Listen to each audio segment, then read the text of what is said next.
There was once a king that was very, very sick. And the physicians all came and they said the only thing that's going to heal the king is if he drinks lion's milk. So they put out a request. Anybody who is able to get lion's milk will be greatly rewarded because this is what the king needs.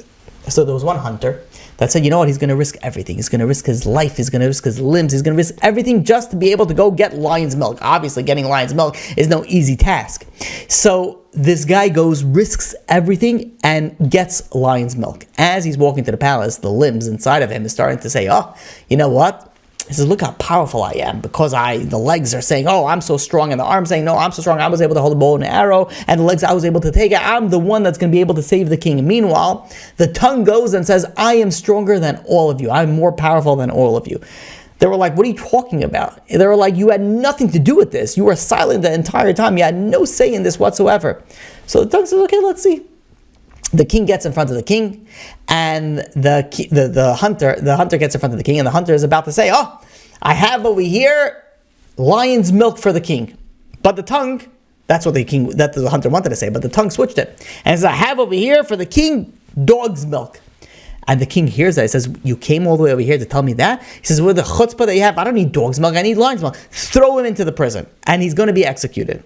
And meanwhile, all the limbs are like, what's going on? Like, what are you doing to us? And he's like, don't worry about it. I'm just showing you my power. I'm showing you what I have. And then he's sitting in prison over there, and he says, watch this. And he goes over to the limbs. He tells the prisoner, he says, look, take a look at this. He goes over to the prisoner and says, I'm sorry, I misspoke. He says, I really don't have dog's milk. Why would I bring dog's milk to the king? I have lion's milk. You don't believe me? Give it to the king and you'll see that he'll be healed. And they brought it to the king. The king listened to what he was saying and said, I'm sorry, I misspoke. I really meant, I don't know what I was talking about. I really meant lion's milk. They gave the king the milk, and the king was healed. And this is the tongue going and says, you see, I am more powerful than all of you. And this is what the pasuk in Mishlei tells us in chapter 18, verse 21. Mavis v'chayim biyad lashon. Life and death is in the hand of the tongue. There's so many things that you could get in life if you know how to talk, and there's so many things that you could lose in life if you're not careful on how you talk.